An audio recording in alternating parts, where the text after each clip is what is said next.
नमस्कार साथियों। तो कैसे हैं आप लोग? उम्मीद करता हूँ आप सभी लोग मस्त होंगे, स्वस्थ होंगे और पढ़ाई लिखाई में व्यस्त होंगे।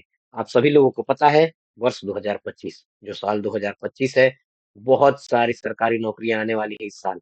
तो हमारे डेली करंट अफेयर सीरीज में आप सभी लोगों का स्वागत है और पूरे के पूरे साल हम लोगों को करंट अपडेट्स से अपडेटेड रहना है। चलिए शुरू करते हैं पहले सवाल के साथ। पहला सवाल हमारे स्क्रीन पे है। हाल ही में किस राज्य सरकार ने ड्रोन संवर्धन एवं उद्योग, बताना है कि ड्रोन ड्रोन आप लोग को पता होगा, अभी नए समय में ड्रोन से बहुत ज्यादा वॉरफेयर किया जा रहा है। तो ड्रोन संवर्धन एवं उद्योग नीति जो है 2025 इसकी मंजूरी दी है। आप सभी लोगों को बताना है, विकल्प आपके पास चार्ट है। कौन कौन सा विकल्प है, विकल्प देख लीजिए आप लोग। तो पहला विकल्प है बिहार, दूसरा है मध्य प्रदेश, तीसरा है झारखंड और चौथा है उड़ीसा।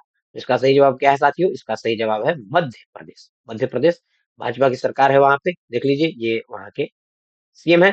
इसके अतिरिक्त मंत्रिमंडल ने तेजी से बढ़ते हुए ड्रोन क्षेत्र में निवेश को आकर्षित करने के लिए, ताकि ज्यादातर निवेश वहां पे आ सके, किस क्षेत्र में? ड्रोन क्षेत्र में। ड्रोन में बहुत सारा कार्य करना है, इसके लिए मध्य प्रदेश ने ड्रोन संवर्धन और नीति 2025 को मंजूरी दे दी है। ये देख लीजिए यहाँ पे तस्वीर लगा हुआ है और ये है ड्रोन। ड्रोन तो आप लोग जानते ही होंगे, शादी विवाह में भी ड्रोन आप लोग देखे होंगे इजिली, लेकिन वो ड्रोन बस आपको फोटोग्राफी करता है, लेकिन बहुत सारे ड्रोन को हम वॉरफेयर में भी यूज कर सकते हैं। वॉरफेयर मतलब डिफेंस वगैरह में, है ना? डिफेंस में भी इसका इस्तेमाल होता है और भी बहुत सारा मल्टीपल यूज है, जासूसी वगैरह में भी है। चलते हैं अगले सवाल की ओर। अगला सवाल है हमारा, एक सवाल है। हाल ही में भारतीय कला इतिहास कांग्रेस, बताना है भारतीय कला इतिहास कांग्रेस का जो 32वां अधिवेशन हुआ है, 32वां जो सेशन हुआ है, सत्र हुआ है, यह कहाँ पर शुरू किया गया है? तो विकल्प है आपके पास दिल्ली, पटना, बेंगलुरु या फिर नोएडा। इसका सही जवाब क्या है साथियों? सही जवाब है इसका नोएडा। ठीक है, देख लीजिए यहाँ पे खबर देख लेते हैं हम लोग। इस वर्ष भारतीय कला इतिहास कांग्रेस का 32वां सत्र, जो कि 8 से 10 फरवरी तक, 8 फरवरी को शुरू किया गया है, 10 फरवरी तक चलेगा। और ये किस मंत्रालय के? संस्कृति मंत्रालय। मंत्री मंत्रालय ध्यान रखिएगा आप लोग, कल्चरल, है ना? तो जो कल्चर मिनिस्ट्री है उसी के अंतर्गत ये आता है। भारतीय विरासत संस्था जो है नोएडा, वहां पे डीम्ड विश्वविद्यालय द्वारा आयोजित किया जा रहा है। यह सम्मेलन जो है कला और संस्कृति में भारतीय महाकाव्यों का प्रतिपादन विषय पर आयोजित किया जा रहा है। भारतीय महाकाव्य बहुत सारे हैं, सबसे बड़ा महाकाव्य कौन सा है? महाभारत। इस तरह से बहुत सारे महाकाव्य है, तो उनका प्रतिपादन किया जाएगा, उसी पे पूरी तरह से केंद्रित है, यही इस वर्ष का विषय रखा गया है। चलते हैं अगले सवाल की ओर। अगला सवाल है हमारा। हाल ही में डीप सीक एआई, आप लोगों को पता होगा डीप सीक एआई कहाँ का है? चीन का। तो बहुत ही ये पूरे के पूरे बाजार में भूचाल मचा दिया था, जिस दिन आया था उसी दिन बहुत ही सस्ते दामों में, बहुत ही सस्ता दाम इसका क्या है? बहुत ही सस्ता दाम है और बहुत ही कम लोगों की टीम में, बहुत ही छोटी टीम के द्वारा यह डीप सीक एआई को बनाया गया है और इसने पूरे के पूरे एआई मार्केट में भूचाल ला दिया है। बहुत सारा स्टेक्स जो एनवीडिया का है और बड़े बड़े कंपनियों का स्टेक जो है वो गिर गया है इसके आने के कारण। लेकिन इस पे प्रतिबंध भी लगाया जा रहा है, क्योंकि यह किस देश के द्वारा बनाया गया है? चीन के द्वारा। कोई भी प्रोडक्ट अगर चीन के द्वारा बनाया जाएगा तो एक खास देशों का समूह होगा जो इसके ऊपर प्रतिबंध जरूर लगाता है। तो आपको बताना है कि किस देश ने इस पे प्रतिबंध लगाया है। यूएसए, कनाडा, दक्षिण कोरिया या फिर भारत।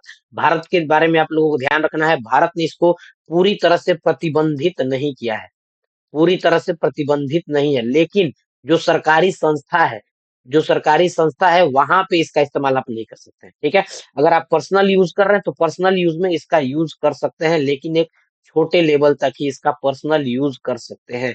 पूरी तरह से इसको बैन नहीं किया गया है, लेकिन दक्षिण कोरिया ने इसको पूरी तरह से क्या किया है? बैन कर दिया है। दक्षिण कोरिया इसको पूरी तरह से बैन कर चुका है। क्या है डीपसीक? डीपसीक के बारे में देख लीजिए, चीन का है, एडवांस एआई मॉडल है, हांगजो में जो इसका स्थित है, वही रिसर्च लैब से इसको बनाया गया है। 2023 में इसका शुरुआत किया गया है, ठीक है, बनाया है और उसके बाद से यह पूरी तरह से क्या है? कैलकुलेटिव फाइनेंस में एक्सपर्ट है। इसके बारे में ध्यान रखना है कि कैलकुलेटिव जो फाइनेंस है उसमें पूरी तरह से इसको एक्सपर्ट माना जा रहा है। और जैसे ही ये आया, जैसे ही डीप सेक आया, इसने अमेरिका की जो एआई कंपनी है जिसका अभी तक बोलबाला था, चैट जीपीटी को तुरंत ही इसने पीछे छोड़ दिया है। देखिए ऐप स्टोर पर इसने चैट जीपीटी को पीछे छोड़ दिया है।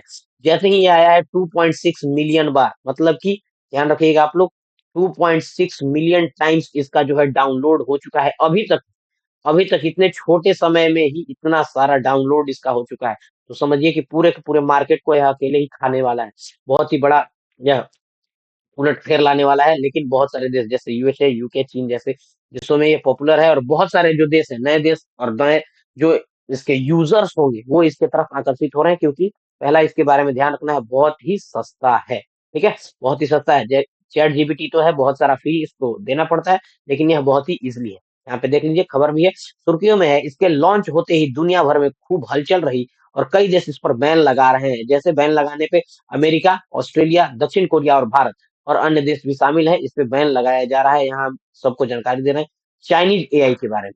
इसको चाइनीज एआई, जो कि डीप सीक के नाम से जाना जाता है, भारत में पूरी तरह से प्रतिबंधित नहीं है। पर्सनल यूज आप कुछ हद तक कर सकते हैं, बहुत ज्यादा सरकारी कार्यक्रम में तो इसको इस्तेमाल नहीं कर सकते हैं। चलते हैं अगले सवाल की ओर। अगला सवाल है, हाल ही में किस राज्य ने सूखे से निपटने के लिए, सूखा जो है सूखा, उससे निपटने के लिए सुजला परियोजना, जो सुजला परियोजना है, इसको शुरुआत किया गया है? बिहार, कर्नाटक, महाराष्ट्र या फिर उड़ीसा? इसका सही जवाब क्या है साथियों? इसका सही जवाब है आपके पास कर्नाटक। कर्नाटक सरकार जो है, ये देखिए, यहाँ पे 79%, बहुत ही बड़ी भूमि है। 79% जो लगभग 80% जो भूमि है, ये कैसा है? सूखाग्रस्त है, सूखा से ग्रस्त है। और यहीं पे वाटरशेड कार्यक्रम के माध्यम से भूजल को रिचार्ज करने के लिए सुजला परियोजना लाया गया है कर्नाटक में। यहाँ देख सकते हैं किसान, और पूरे पूरी जमीन क्या है, दरार फटी हुई है साथियों। चलते हैं अगले सवाल की ओर। अगला सवाल है हमारा, हाल ही में रॉसकॉस्मोस, रॉसकॉस्मोस कहाँ का है? रसिया। ध्यान रखना है आपको, रसिया। तो रसिया का जो अंतरिक्ष का जितना भी प्रोग्राम होता है, वो इसी संस्था के द्वारा चलाया जाता है, रॉसकॉस्मोस। इसके नए प्रमुख को बनाया गया है। तो कौन इसके नए प्रमुख बने हैं, बताना है आप लोग को। दमित्री बाकानोव या फिर मिखाइल गर्बाचोव या फिर यूरी बोरिसोव या फिर इनमें से कोई नहीं। तो इसका सही जवाब क्या है साथियों? ध्यान रखना है आप लोग को, दमित्री वाकानोव। दमित्री वाकानोव को यह जिम्मेवारी सौंपी गई है। 39 वर्षीय वाकानोव है। इससे पहले, अभी ये जो यहाँ रॉसकॉस्मोस के नए महानिदेशक बनाए गए हैं, इससे पहले ये मानव रहित परिवहन प्रणाली जो है, उस पे ध्यान केंद्रित कर रहे थे और वहां पे उप मुख्यमंत्री के रूप में कार्य कर चुके हैं। ठीक है साथियों, तो क्रेमलिन के द्वारा यह खबर लाया गया है। टेलीग्राम जो वहाँ का चैनल है, वहां पे इसकी घोषणा की गई है। इससे पहले कौन थे? तो इससे पहले ध्यान रखना है आप लोग को, यूरी बोरिसोव थे। ठीक है साथियों, चलते हैं अगले सवाल की ओर। अच्छा, 1 मिनट आपका समय लेना चाहूंगा साथियों। यहाँ पे जो 2026 के लिए, 2026 के लिए हमारा जो सफल बैच चल रहा है 10th बिहार बोर्ड के छात्रों के लिए, जो भी 10th बिहार बोर्ड के छात्र हैं, जो 2026 में 10th देने वाले हैं, अभी आप सभी लोगों के लिए ब्रिज कोर्स चल रहा है। ब्रिज कोर्स, इसमें 9th से 10th को कनेक्ट किया जा रहा है। जो 9th में और 10th में आप लोग एक साथ यहाँ पे कनेक्ट हो सकते हैं। जो भी आपका टॉपिक छूटा हुआ रहेगा, उसको बताया जाएगा, कंप्लीट सिलेबस कराया जाएगा। जो सिलेबस है उसको पूरी तरह से कंप्लीटली पढ़ाया जाएगा, सब कुछ बताया जाएगा। साथ ही साथ यहाँ पे प्रैक्टिस सेशन होंगे, पूरी तरह से कंप्लीट प्रैक्टिस सेशन होगा। वीकली डाउट का क्लास है, वीकली डाउट, हर वीक में यहाँ पे डाउट आप लोगों का लिया जाएगा, और मंथली टेस्ट होगा, मंथली टेस्ट भी होगा। तो पूरी तरह से आपका एकदम कॉम्पैक्ट यह बैच रहने वाला है। सारी सुविधाएं दी जा रही है यहाँ पे। आप लोग जुड़ सकते हैं। मैथ, साइंस और सोशल साइंस में 90% से ज्यादा अंक आप लोग को लाने की गारंटी दिया जाएगा। और फी देख लीजिए, नॉमिनल है, मात्र 249, 249। जो भी इससे जुड़ना चाहे, अपने छोटे भाई बहनों को जोड़ना चाहे, यहाँ दिए गए नंबर पे कांटेक्ट कर सकते हैं और रजिस्ट्रेशन भी कर सकते हैं। चलते हैं साथियों अगले सवाल की ओर। अगला सवाल है हमारा, हाल ही में श्री राम जन्मभूमि ट्रस्ट जो है, उनके किस अस्थायी सदस्य का निधन हुआ है? तो बताना है आपको, कामेश्वर चौपाल, नीतीश प्रसाद, रजत राय या फिर इनमें से कोई नहीं। तो इसका सही जवाब क्या है साथियों? कामेश्वर चौपाल। ये कहाँ के हैं? ध्यान रखना है, बिहार। कहाँ के हैं? बिहार। सबसे पहली ईंट रखा था इन्होंने, सबसे पहली ईंट। ठीक है साथियों, यहाँ पे खबर देख लेते हैं एक सेकंड में। तो ये है आपके कामेश्वर चौपाल जी। कामेश्वर चौपाल जी हैं, सुपौल के रहने वाले थे, और इनका जन्म 1956 में हुआ था। जेएन कॉलेज से इन्होंने पढ़ाई लिखाई की है। उसके बाद दरभंगा गए, वहां पे मिथिला विश्वविद्यालय से पढ़ाई लिखाई की। और उसके बाद ये जो है, यहाँ पे ध्यान रखना है, जन्मभूमि तीर्थ क्षेत्र जो ट्रस्ट है, उसके ट्रस्टी रह चुके हैं। ठीक है साथियों, और साथ ही साथ विश्व हिंदू परिषद जो है, उसके भी अध्यक्ष रह चुके हैं। प्रांतीय स्तर पे, पूरे राष्ट्रीय स्तर पे नहीं, लेकिन प्रांतीय स्तर पे जो विहिप संगठन है, विहिप, विश्व हिंदू परिषद, तो उसके भी ये क्या है, अध्यक्ष रह चुके हैं प्रांतीय स्तर पे। इनका जो है 67 साल की उम्र में अंतिम सांस ली है इन्होंने। और ये भी ध्यान रखना है, प्रथम कार सेवक का दर्जा भी दिया गया था, क्योंकि इन्होंने पहली ईंट रखी थी। क्या की थी इन्होंने? पहली ईंट। ध्यान रखना है आपको, पहली ईंट रखी थी। ठीक है साथियों, चलते हैं अगले सवाल की ओर। अगला सवाल है हमारा, हाल ही में कौन सा देश चीन के चांग ए 8, जो चांग ए 8 चंद्र मिशन है, उसमें शामिल हुआ है? तो चीन के चांग ए 8 में कौन शामिल हुआ है? 8 ऐसे लिखा जाता है। ठीक है साथियों, चलते हैं हम लोग। विकल्प है आपके पास, पाकिस्तान, भारत, नेपाल या फिर बांग्लादेश। तो यहाँ सही जवाब क्या है साथियों? पाकिस्तान। पाकिस्तान अभी चीन के द्वारा गोद लिया गया है। तो चीन अभी पाकिस्तान को क्या कर रहा है, पाल पोस रहा है। तो ये देखिए पाकिस्तान का यहाँ गठबंधन हुआ है चीन के साथ, और चीन के कंधे पर बैठ चांद पर पहुंचेगा पाकिस्तान, यह न्यूज है। चैंग E8 मिशन में रगन के साथ चाइना पाकिस्तान मून मिशन जो है उसमें यहाँ पे काम कर रहा है। और जो पाकिस्तान की अंतरिक्ष एजेंसी है जिसका नाम क्या है, सुपारको, क्या है, सुपारको, 2028 में चीन के आगामी चैंग 8 चंद्र मिशन के साथ हाथ मिलाया, और वहां पे इनको क्या करना है, अब चांद मिशन इनका भी चालू होने वाला है साथियों। अभी कुछ दिन पहले इन्होंने रॉकेट की जगह पानी का टंकी भेज दिया था साथियों, वो खबर आप लोगों को मैंने दिया था। तो उसी तरह के ये लोग अलग अलग कारनामे करते हैं। चलते हैं अगले सवाल की ओर। अगला सवाल है हमारा, हाल ही में बिम्स्टेक जो युवा शिखर सम्मेलन है 2025, इसका शुरुआत कहाँ पे किया जा रहा है, बिम्स्टेक। ठीक है साथियों, तो देख लेते हैं हम लोग। मुंबई विकल्प है, मुंबई, दिल्ली, गांधीनगर या फिर पटना। तो इसका सही जवाब क्या है साथियों, गांधीनगर। गांधीनगर कहाँ है, गुजरात। ठीक है, खबर देख लेते हैं हम लोग, एक सेकंड में खबर देख ले रहा है। ये है बिम्स्टेक। बिम्स्टेक देख लीजिए, bay of Bengal initiative for multi sectoral technical and economic cooperation, ये है बिम्स्टेक। ठीक है साथियों, कौन कौन से देश है इसमें, बांग्लादेश है, श्रीलंका है, इंडिया है, नेपाल है, भूटान है, थाईलैंड है और फिर म्यांमार है। यहाँ पे देखिए गुजरात में गांधीनगर में यहाँ मनसुख मांडविया जी हैं, यही क्या कर रहे हैं, यहाँ पे युवा शिखर सम्मेलन का उद्घाटन कर रहे हैं। पहली बार जो है, पहली बार बिम्स्टेक का यहाँ पे किया जा रहा है गुजरात में, युवा शिखर सम्मेलन का यहाँ पे क्या किया, मेजबानी किया जा रहा है। इसके बारे में थोड़ा देख लेते हैं। तो बिम्स्टेक जो है ये क्या है, एन इंटरनेशनल ऑर्गेनाइजेशन है जिसमें 7 साउथ एशिया के कंट्री और साउथ ईस्ट एशिया के कंट्री है। लगभग 1.7, लगभग पौने 2 लाख, पौने 2 बिलियन, मतलब पौने 2 अरब, ध्यान रखना है, पौने 2 अरब जनसंख्या है इसके पास, बिम्स्टेक के पास, पौने 2, पौने 2 अरब जनसंख्या, मतलब समझ जाइए बहुत बड़ा बाजार है, बाजार तो बहुत ही बड़ा है। ठीक है साथियों, और जो जीडीपी है यह लगभग $5.2 ट्रिलियन है। यह पुराना है, अभी तो बहुत ज्यादा इसमें हाइप आ चुका है साथियों। ठीक है, तो बहुत बड़ा संगठन है, इसका भी यहाँ पे युवा शिखर सम्मेलन हुआ है गांधीनगर, गुजरात में। चलते हैं अगले सवाल की ओर। हाल ही में कहा रेशम किसान मेले का आयोजन किया गया है, रेशम, रेशम का क्या बनता है, धागा बनता है, आप लोग को पता होगा। ठीक है साथियों, चलते हैं विकल्प देख लेते हैं। ए विकल्प है बिहार, बी है जम्मू कश्मीर, सी है झारखंड या फिर डी है उड़ीसा। इसका सही जवाब क्या है साथियों, इसका सही जवाब है जम्मू एंड कश्मीर। जम्मू एंड कश्मीर के बारे में ध्यान रखना है, यह यूटी है। यहाँ पे अभी उमर अब्दुल्ला जो है, उमर अब्दुल्ला यहाँ चीफ मिनिस्टर बनाए गए हैं, आप लोगों को पता होगा, हाल ही में चुनाव जीता था इन्होंने। देख लेते हैं, यहाँ पे खबर देख लेते हैं। ये है आपका रेशम का कीड़ा, रेशम कीट, आप लोग जानते होंगे इसके बारे में। तो उधमपुर जिला जो है, उधमपुर जिले में रेशम उत्पादन विभाग द्वारा आज रेशम किसान मेले का आयोजन किया जा रहा है। इसका आयोजन किस लिए किया जा रहा है, रेशम कीट पालकों और किसानों के बीच क्षेत्र में नवीनतम प्रगति, जो भी नया नया टेक्नोलॉजिकल एडवांसमेंट हुआ है उसके लिए जागरूकता फैलाना है। जागरूकता मतलब अवेयरनेस, सबको अवेयर करना है कि और इसमें इस तरह से बढ़ोतरी हुई है। चलते हैं साथियों अगले सवाल की ओर। अगला सवाल है हमारा, हाल ही में कौन सा देश चीन के build and road initiative BRI project, बहुत ही महत्वाकांक्षी प्रोजेक्ट है, एक ऐसा प्रोजेक्ट जिसके तहत चीन पूरे दुनिया पे अपना राज जमाने वाला है, यह प्रोजेक्ट लेकर के आया है, belt and road initiative project. तो बताना है कि इससे कौन सा देश बाहर निकल गया है। बहुत सारे देश इसमें चीन का साथ छोड़ रहे हैं, तो बताना है। ये विकल्प है फ्रांस, बी है पनामा, सी है भारत और डी है पाकिस्तान। तो भारत तो इसका हिस्सा है ही नहीं, फ्रांस भी नहीं है, इटली था वहां पे, लेकिन ये पनामा देश इससे बाहर हो चुका है। पनामा देश, पनामा कैनाल आप लोग को पता होगा, पनामा नहर पे अभी बहुत ही बड़ा डिसीजन आया था किनका, ट्रंप का।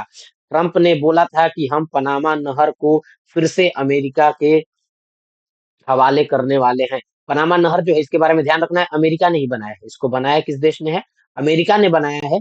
पनामा जो देश है उसके बीचों बीच, पूरे देश के बीच, ये पूरा का पूरा आपका उत्तरी अमेरिका है और ये नीचे पे आपका दक्षिणी अमेरिका है, और इसके बीच में एक देश है पनामा। जिस पनामा देश को अगर मान लीजिए अमेरिका के इस सिटी से, ए से इधर के सिटी बी तक कोई सामान पहुंचाना है, तो इसके लिए पूरे के पूरे इधर से घूम के जाना पड़ता था, लेकिन इन्होंने पूरे देश के बीच से एक नहर बना दिया है और अमेरिका की मदद से ही बनाया गया है। लेकिन बाद में अमेरिका ने इसको पनामा को ही सौंप दिया, बोला कि आप लोग ही इसको क्या करो, सुचारू रूप से चलाओ, और जो भी इससे आपका पैसा बन रहा है, जो भी इससे आपको फायदा हो रहा है उसको उठाओ। लेकिन पनामा जैसे ही पता चला अमेरिका को, पनामा जो है वो चीन के बेल्ट एंड रोड इनिशिएटिव के अंतर्गत काम कर रहा है, तो तुरंत ट्रंप ने इसके ऊपर कड़ा डिसीजन लिया है और उन्होंने कहा था कि अमेरिका फिर से ये जो पनामा नहर है इसको अपने कंट्रोल में लेने वाला है। यहाँ देख लीजिए BRI प्रोजेक्ट देखिए, यहाँ चीन से चल करके, ये देखिए चाइना है, चाइना से चल करके ऊपर की ओर जाएगा पूरी तरह से, उज्बेकिस्तान में जाएगा, उसके बाद पाकिस्तान, तेहरान, यहाँ पाकिस्तान से इधर ग्वादर तक भी आने वाला था। ठीक है, तो अलग अलग, लेकिन यहाँ पे तो अभी पाकिस्तान में भी इसका हालत बहुत ही खस्ता है, क्योंकि आप लोग को पता होगा यहाँ बहुत सारे लोग हैं। यहाँ तुर्की तक जाएगा, इसके बाद यूक्रेन से होते तक रूस तक, उसके बाद पूरे के पूरे यूरोप में पहुंचेगा, जर्मनी, फ्रांस, इटली, इटली में भी जाएगा। अब यहाँ से फिर पनामा की ओर भी जाने वाला था, लेकिन यहाँ देखिए पनामा अब यहाँ से क्या हो गया, कट हो गया। तो यहाँ जो अमेरिकी, पूरा का पूरा अमेरिकी उप महाद्वीप है, उस पे अब इसका हस्तक्षेप नहीं हो पाएगा। ठीक है साथियों, और बाकी तो जो चल रहा है चल ही रहा है। देख लीजिए यहाँ पे सिल्क रूट भी इसको बोलते हैं, क्या बोलते हैं, सिल्क रूट, जो बहुत पहले सिल्क रूट था चाइना का, उसी को फिर से स्थापित करने वाला है, और एक तरह से समझिए अमेरिका का जो डोमिनेंस है, अमेरिका के डोमिनेंस को चैलेंज करने के लिए ये सारा काम किया जा रहा है। ठीक है, चलते हैं आगे की ओर, अगला सवाल है हमारे पास। अच्छा ठीक है साथियों, आज का जो सवाल जवाब का सिलसिला है यहीं पे समाप्त होता है। आप लोग ये वीडियो देख लिए, इसके लिए बहुत बहुत धन्यवाद। लेकिन अब आप लोग के लिए एक छोटा सा कार्य है, हमारे वीडियो को लाइक कर दिया कीजिए, जो भी वीडियो आता है उसको लाइक कर दीजिए, और चैनल को सब्सक्राइब कर लीजिए साथियों। कल का जो हमने एनालिटिक्स देखा है, उसमें 73% व्यूअर जो है वो वीडियो देख रहे हैं लेकिन सब्सक्राइब नहीं कर रहे हैं साथियों। तो प्लीज सब्सक्राइब कर दीजिए, सब्सक्राइब करने में बस 1 सेकंड का भी समय नहीं लगेगा, 1 सेकंड से भी कम समय में आप लोग सब्सक्राइब कर दीजिएगा, और इससे हमारा मनोबल बहुत ज्यादा बढ़ता है। और जो भी वीडियो को लाइक भी कर दीजिए, इससे भी हम लोग को और मोटिवेशन होता है कि आगे इसी तरह का कंटेंट लाते रहे। और आप लोग के लिए अब जो कुछ मेरा स्वास्थ्य खराब था तो इस कारण वीडियो नहीं आ पा रहा था, लेकिन आप लोग का जो जीके जीएस का जो सीरीज था, प्रैक्टिस सेशन, जिसमें हम लोग प्रीवियस ईयर क्वेश्चन करते थे, PYQs करते थे, उसको भी फिर से शुरू किया जा रहा है। तो आप लोग इस चैनल से जुड़े रहे, बहुत सारा कंटेंट आप लोग के लिए आ रहा है, और हम लोग को इसी तरह से प्यार देते रहे। तब तक के लिए स्वस्थ रहें, मस्त रहें। जय हिंद, जय भारत।